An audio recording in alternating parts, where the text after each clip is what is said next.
खूनी बादशाह का हृदय परिवर्तन। गोरबिंद में एक मामूली हैसियत का दर्जी था। वह कपड़े सीता और उसकी पत्नी कपड़े धोकर गुजारा करती। वह दोनों गुरु गोरखनाथ को अपना पूज्य मानकर उनका सम्मान करते थे।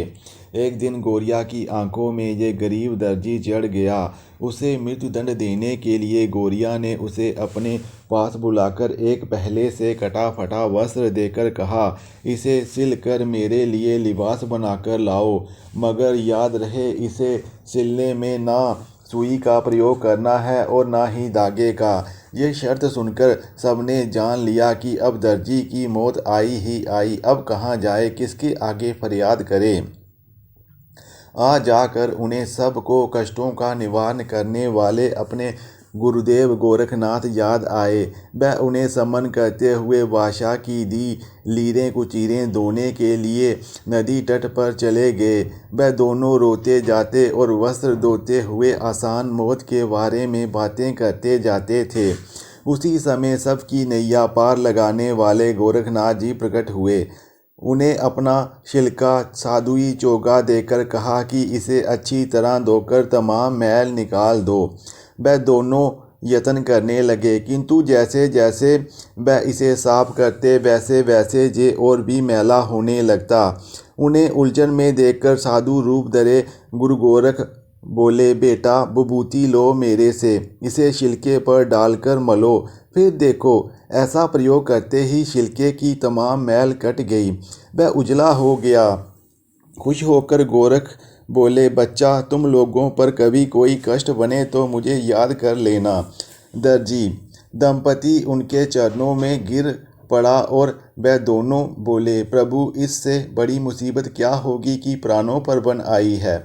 जहाँ के बादशाह ने एक ऐसा जाल तैयार किया है जिससे बचना मुमकिन नहीं। उनसे सारी दास्तान सुनकर गुरु गोरखनाथ जी मुस्कुराए। फिर बोले, राजा के इस कटे वस्त्र के टुकड़ों को पिटारी में डालकर ऊपर ढक्कन दे दो। तब उन्होंने टोकरी पर जल छिड़का। बिना सुई या धागे से सिली एक सुंदर राजसी पोशाक तैयार हो गई। एक अन्य कथा के अनुसार गुरु गोरखनाथ जी ने वह कपड़े अपने सामने जल रही धूनी में फेंक दिए, जिसे देखकर वह दोनों घबरा कर रोने धोने लगे कि अब तो बादशाह के हाथों निश्चित रूप से मरना पड़ेगा। तब गुरु गोरखनाथ जी ने हाथ डालकर धूनी से एक सिली सिलाई पोशाक निकाल दी, जिसे देखकर वह दोनों दंग रह गए।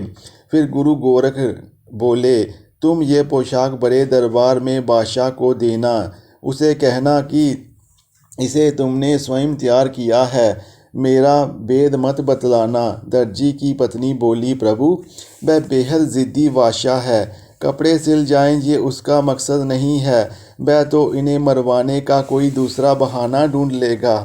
दर्जी, प्रभु यदि मैं नहीं बतलाऊंगा तो वह उसी समय मेरी मृत्यु का फरमान जारी कर देगा। गोरखनाथ, ठीक है, बस यदि प्राण बचने का कोई रास्ता ना रहे तो तब तुम मेरा नाम बता देना। अगले रोज दर्जी वह पोशाक लेकर दरबार में पहुंचा। बादशाह अपनी शर्त के अनुरूप बनी पोशाक देखकर खुश होने के बजाय दुखी हुआ और बोला, ये किसने बनाई है। दर्जी, बादशाह सलामत, ये काम आपके इस खादिम ने किया है। बादशाह, खामोश, मेरे साथ झूठ बोल रहे हो। दर्जी, नहीं हजूर, मैं सच कह रहा हूँ। बादशाह, जो काम तेरा बाप ना कर सका उसे उससे सीखे बिना तू कर लेगा, इस बात पर कोई बेवकूफ़ ही यकीन करेगा। दर्जी, आप यकीन करें अन्नदाता। बादशाह, ये ऐसा नहीं बताएगा, इसे गड्ढा खोदकर जिंदा दफन किया जाए। सैनिकों ने बाहर एक गड्ढा खोदकर उसमें दर्जी को खड़ा करके आखिर बार उससे पूछा, तू सच बतलाता है कि हम इस कब्र में मिट्टी भरना शुरू कर दें। बचाव का कोई चारा ना देखकर वेद की बात उसके जुबान पर चली आई। दर्जी से चमत्कारी साधु के विषय में जानकर गोरिया के हृदय में क्रोध की ज्वाला भड़क उठी। आग बबूला होकर चिल्लाया, इसे बचाने का उपक्रम करने वाला कौन है, उसके पकड़कर तुरंत फांसी पर चढ़ा दिया जाए। वह उसे मिलने के लिए अपने सभासदों सहित नदी के तट पर पहुंचा। आगे गुरु गोरखनाथ समाधि लगाए बैठे थे। बादशाह गौरिया ने उन्हें संबोधित करके बुलाया, ए फकीर, मैं तुझसे मिलने आया हूँ। मैं योगी गोरविंद का बादशाह हूँ। किंतु कोई उत्तर ना पाकर वह दोबारा बोला, मेरे सवाल का जवाब दे कि तूने बिना सुई और धागे के शाही पोशाक को कैसे सिला है। यदि तू मेरे सवाल का जवाब ना देगा तो तुझे सूली पर चढ़ा दिया जाएगा। इस धमकी के बावजूद समाधि लीन गुरु में हरकत ना हुई तो गौरिया ने उन्हें धक्का लगाया। शरीर पीठ के बल धरती पर गिर गया। गौरिया, ये तो मर चुका है। इसने बादशाह के सवाल का जवाब ना देने की हिमाकत की है।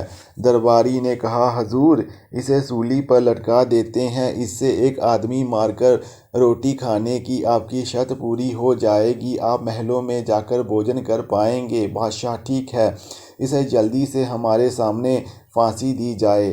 सैनिकों ने जैसे ही गुरुदेव का शरीर सूली पर चढ़ाया, वह देखते ही देखते धरती से ऊपर उठने लगा और सूली की ऊंचाई से 1.25 हाथ ऊपर जाकर टिक गया। तब गुरु गोरख ने आंखें खोलकर देखा। हाथ भर मुद्रा में ऊपर उठाया तो बादशाह गौरिया और वहां फंसे दूसरे लोग दंग रह गए। एक वृद्ध दरबारी ने कहा, ए अहमक खूनी बादशाह, तू जिसे सूली पर चढ़ाने को उतावला हो रहा है वह जीवन और मृत्यु से ऊपर है। इन्हें त्रिकालदर्शी गुरु गोरखनाथ कहा जाता है। आप मारने के लिए प्रसिद्ध हैं, तुझे बचाने के लिए प्रसिद्ध हैं। तब एकाएक विचित्र घटना घटी। गौरिया में एकाएक नम्रता का प्रवेश हुआ।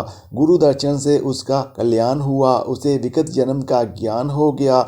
गौरिया ने समस्त दरबारियों के समक्ष वृद्ध सभासदों को हाथ जोड़कर कहा, आपने सत्य कहा। मैं मूर्ख ही था जो अगले जन्म को भूल कर विगत जन्म के उन लोगों से प्रतिकाल ले रहा था जिन्होंने मेरे मच्छराज के जन्म में मुझ पर घात किए थे। वृद्ध दरबारी और अब आगे। गौरिया देखते चले, एक गरीब दर्जी, मैं तुझे डरा धमका कर याद दिलाने का प्रयत्न कर रहा था कि मेरा जो कुछ तूने देना है वह दे दे, किंतु तुझे ये याद नहीं आया। नदी के किनारे मृत्यु की प्रतीक्षा करते समय मैंने तुम्हें कोई अमानत दी थी, मुझे याद है। दर्जी गौरिया के पैरों में गिर पड़ा। दर्जी, हाँ महाराज, मैं कई वर्ष से आपकी अमानत उठाए जीता आ रहा हूँ, किंतु दुर्भाग्य से मैं आपको पहचान ना पाया। तब दर्जी ने एक कृपाण लेकर अपनी पिंडली को चीर कर 2 लाल बाहर निकाले और उन्हें गौरिया की ओर बढ़ाते हुए बोला, महाराज, इन्हें वापस लेकर मुझ पर कृपा करें, अब मैं बेधड़क मर सकूँगा। गौरिया, तूने जिस प्रकार इन लालों की रक्षा अपने शरीर में रखकर की है उसका कोई सानी नहीं है। ईमानदारी की ये अद्भुत मिसाल है। इस ईमानदारी का इनाम ये है कि तुम्हें गोरविंद का बादशाह बना दिया जाए। ये कहकर गौरिया ने नीचे गिरे दर्जी को अपने हाथों से उठाकर खड़ा किया। फिर कहा, गोरविंद के निवासियों, इन 2 लालों का मूल्य करोड़ों रुपये है, किंतु इस दर्जी के कारण मेरी भेंट जिस महापुरुष से हुई है उसकी एक कृपा दृष्टि पर ऐसे करोड़ों लाखों लाल बारे जा सकते हैं। मेरे तात्पर्य जगत गुरु गोरखनाथ जी से है। मैं कब से इनकी तलाश में था। वृद्ध सभासद, गौरिया, तुम कहना क्या चाहते हो? गौरिया, मैं कहना चाहता हूँ कि मुझे पत्थर को गोरख रूपी पारस मिल गया है। मैं ये राजपाट तज कर उनकी शरण में जा रहा हूँ। वृद्ध, ऐसा क्यों? गौरिया, कर्म लेखे की लिपि के अनुसार मुझे अपने पहले जन्म के माता पिता की सेवा करनी है। राज छोड़कर मुझे संन्यास ग्रहण करना है। प्रथम जन्म में जब मैं काशी का राजा था, उस जन्म में अपने दुष्ट दरबारियों को विधि मेरी उनसे भेंट करवाना चाहती है। सभासद, यदि आप संन्यास में चले जाएं यदि आप संन्यास में चले जाएंगे तो ये प्रतिकार की भावना कहाँ रहेगी? गौरिया, उस जन्म में मेरे 7 दरबारियों ने मिलकर मेरी हत्या की थी। उनमें से एक अपने नाना को मारकर मैंने बदला ले लिया, जबकि बाकी के 6 अब सन्यासी बनकर घूम रहे हैं। वृद्ध, आश्चर्य है कि हत्या के दोषियों को वह सन्यास का जन्म मिला। गौरिया, मेरी हत्या के उपरांत उन सिंहों ने राजकोष को लूट लिया और अपनी लोकप्रियता बढ़ाने के लिए उसे दान आदि धर्म कार्यों में लगा दिया।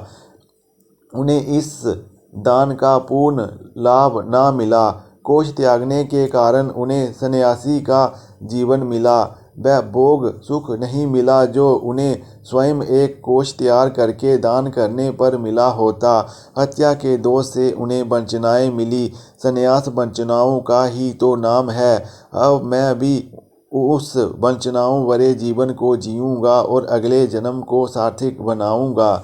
वृद्ध, आप सन्यास ले लोगे तो इस राजपाट का क्या होगा? गौरिया, आपकी आज्ञा हो तो मैं अपना उत्तराधिकारी घोषित कर दूं। वृद्ध, अवश्य। गौरिया, मैं अपने इस सिंहासन पर अपने हाथों से इस दर्जी को बैठाता हूँ। उसने उस बहुमूल्य अमानत के अपने पास होते हुए भी गरीबी भरा जीवन जिया है। दूसरे की अमानत में खयानत नहीं की। वृद्ध, सत्य है।